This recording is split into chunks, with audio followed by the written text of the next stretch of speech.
ಆತ್ಮೀಯ ಶಿಕ್ಷಕರೇ, ನಾವು ಇತ್ತೀಚಿನ ದಿನಗಳಲ್ಲಿ ಆನ್ಲೈನ್ ತರಗತಿಗಳನ್ನು ಹೆಚ್ಚಾಗಿ ಏನಪ್ಪ ಅಂದರೆ ಕಂಡಕ್ಟ್ ಮಾಡ್ತಾ ಇದ್ದೀವಿ. ಈ ಆನ್ಲೈನ್ ತರಗತಿಯನ್ನು ನಾವು Google Meet, Microsoft Team, Webex Meet ಅಥವಾ ಈ ರೀತಿಯ ವಿವಿಧ ರೀತಿಯ ಆ್ಯಪ್ಗಳನ್ನು ಬಳಸಿ ನಾವು ಮಕ್ಕಳಿಗೆ ಪಾಠವನ್ನು ಮಾಡ್ತೀವಿ. ಇಲ್ಲಿ ನಾವು ತಯಾರಿಸಿಕೊಂಡಂಥ PPT ಆಗಲಿ, ವಿಡಿಯೋ ಆಗಲಿ ಅಥವಾ ಸ್ಕ್ರೀನ್ ಶೇರನ್ನು ಮಾಡಿ ಮಕ್ಕಳಿಗೆ ಏನಪ್ಪ ಅಂದರೆ ಪಾಠವನ್ನು ಮಾಡ್ತೀವಿ. ಆದರೆ ಅದನ್ನು ಆ PPTಯನ್ನು, ಆ ಸ್ಲೈಡ್ಸನ್ನು ಅಥವಾ ನಾವು ತಯಾರಿಸಿಕೊಂಡಿರುವಂತಹ TLMಗಳನ್ನು ಏನಿದೆ ಅದನ್ನು ನಾವು ಮಾರ್ಕ್ ಮಾಡಿ ಅಥವಾ ಅಂಡರ್ಲೈನ್ ಮಾಡಿ ಮಕ್ಕಳಿಗೆ ಇನ್ನೂ ಸಹ ಎಫೆಕ್ಟಿವ್ ಆಗಿ ಏನಪ್ಪ ಅಂದರೆ ಪಾಠ ಮಾಡ್ಬೋದು. ಅದಕ್ಕೋಸ್ಕರ ನಾವು ಒಂದು ಆ್ಯಪನ್ನು ಏನಿದೆ ಇನ್ಸ್ಟಾಲ್ ಮಾಡಿಕೊಳ್ಳಬೇಕಾಗುತ್ತದೆ. ನೀವು ನಿಮ್ಮ ಮೊಬೈಲಲ್ಲಿರುವಂತಹ ಪ್ಲೇಸ್ಟೋರ್ ಏನಿದೆ ಆ ಪ್ಲೇಸ್ಟೋರ್ ಆ್ಯಪನ್ನು ಓಪನ್ ಮಾಡಿಕೊಂಡು ಈ ಪ್ಲೇಸ್ಟೋರ್ ಆ್ಯಪಲ್ಲಿ ಎಕ್ಸ್ ರೆಕಾರ್ಡರ್ ಏನಿದೆ ಆ ಎಕ್ಸ್ ರೆಕಾರ್ಡರ್ ಆ್ಯಪನ್ನು ಇನ್ಸ್ಟಾಲ್ ಮಾಡಿಕೊಳ್ಳಬೇಕಾಗುತ್ತದೆ. ನೋಡಿ, ಇಲ್ಲಿ ಎಕ್ಸ್ ರೆಕಾರ್ಡರ್ ಏನಿದೆ ಆ್ಯಪ್ ಇದೆ, ನನ್ನ ಮೊಬೈಲಲ್ಲಿ ಆಲ್ರೆಡಿದು ಇನ್ಸ್ಟಾಲ್ ಇದೆ. ಅದಕ್ಕೋಸ್ಕರ ನಾನು ಮತ್ತೊಂದು ಸಲ ಇನ್ಸ್ಟಾಲ್ ಮಾಡ್ಕೊಳ್ಳಲ್ಲ.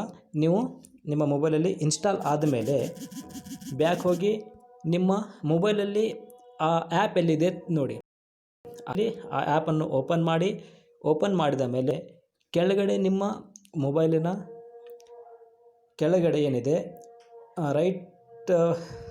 ರೈಟಲ್ಲಿ ಕೆಳಗಡೆ ಒಂದು ನಿಮಗೆ ಈ ರೀತಿ ಒಂದು ಮಾರ್ಕ್ ಇದೆ, ಅದು ಸೆಟ್ಟಿಂಗ್ಸ್.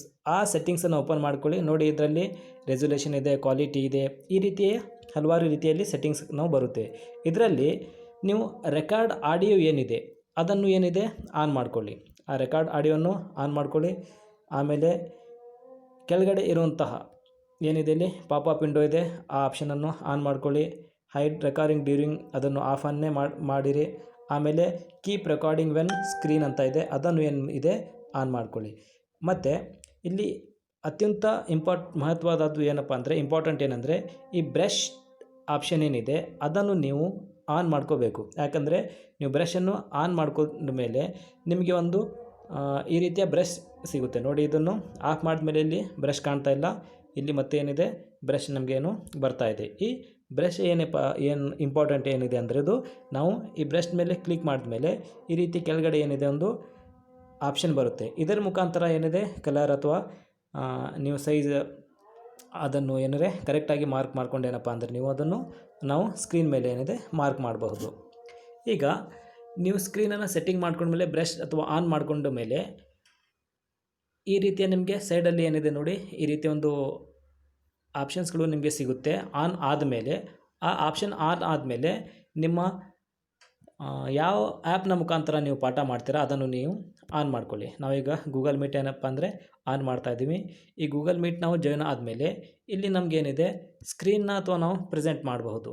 ಆ ಸ್ಕ್ರೀನ್ ಪ್ರೆಸೆಂಟಿಂಗ್ ಅಲ್ಲಿ ನೋಡಿ, ಇಲ್ಲಿ ಸ್ಕ್ರೀನ್ ಏನಿದೆ ಪ್ರೆಸೆಂಟ್ ಸ್ಕ್ರೀನ್ ಅಂತ ಬಂದಿದೆ. ಆ ಪ್ರೆಸೆಂಟ್ ಸ್ಕ್ರೀನ್ ನಾವು ಮಾಡಿದ ಮೇಲೆ ಅಂದರೆ ನಮ್ಮ ಸ್ಕ್ರೀನ್ನ ಮುಖಾಂತರ ಏನಿದೆ ಇದು ಸ್ಟಾರ್ಟ್ ಮಾಡ್ಕೊಳ್ಳಿ. ಸ್ಟಾರ್ಟ್ ಮಾಡ್ಕೊಂಡ್ಮೇಲೆ ನೀವು ಪ್ರೆಸೆಂಟ್ ಸ್ಕ್ರೀನ್ ಏನಿದೆ ನಿಮ್ಮದು ಸ್ಕ್ರೀನ್ ಏನಪ್ಪ ಅಂದರೆ ನೀವು ನಿಮ್ಮ ಈಗ ನಮ್ಮ ಹತ್ರ ಒಂದು ನೋಟ್ಸ್ ಇದೆ. ಆ ನೋಟ್ಸನ್ನು ನಾವು ಮಕ್ಕಳಿಗೆ ಏನಪ್ಪ ಅಂದರೆ ಅರ್ಥವಾಗುವ ರೀತಿಯಲ್ಲಿ ಏನಿದೆ ಅವರಿಗೆ ತೋರಿಸ್ಬೇಕು. ಈಗ ನೋಡಿ, ಇಲ್ಲಿ ಈ ಲೆಸನ್ ಇದೆ ಅಂತ ನಾವು ತೋರಿಸ್ಬೋದು. ಅಂದರೆ ಇಲ್ಲಿ ಬ್ರಷ್ ಇರುತ್ತಲ್ವ, ಅದರ ಮೇಲೆ ಕ್ಲಿಕ್ ಮಾಡಿದ ಮೇಲೆ ಕೆಳಗಡೆ ಈ ಥರ ಆಪ್ಷನ್ಸ್ ಬರುತ್ತೆ. ಅದನ್ನು ಬಿಟ್ಟಾಕಿ ನಿಮಗೆ ಎಲ್ಲಿ ಬೇಕಾಗಿದೆ ಅಲ್ಲಿ ನೀವೇನಿದೆ ಆನ್ ಮಾಡ್ಕೋಬೋದು. ಅಥವಾ ನಿಮಗೆ ಕಲರ್ ಬೇರೆ ಬೇಕೆಂದರೆ ಕಲರ್ ಬೇರೆಯನ್ನು ಚೇಂಜ್ ಮಾಡ್ಕೊಳ್ಳಿ. ಅಥವಾ ಸೈಜ್ ಸ್ವಲ್ಪ ದಪ್ಪ ಬೇಕೆಂದರೆ ಅದು ಸೈಜ್ನ ಇನ್ನೂ ಏನಿದೆ ನೀವು ದಪ್ಪನ್ನು ಮಾಡ್ಕೋಬೋದು. ಅಥವಾ ಇನ್ನೂ ಸೈಜ್ ಅಥವಾ ಕಡಿಮೆ ಮಾಡ್ಕೋಬೇಕಂದ್ರೆ ಸೈಜ್ ಆ ಥರ ಕಡಿಮೆ ಮಾಡಿ. ಈ ರೀತಿಯಾಗಿ ಏನಿದೆ ಮಕ್ಕಳಿಗೆ ನಾವು ಎಫೆಕ್ಟಿವ್ ಆಗಿ ಏನಪ್ಪ ಅಂದರೆ ಪಾಠವನ್ನು ಮಾಡಬಹುದು. ಧನ್ಯವಾದಗಳು.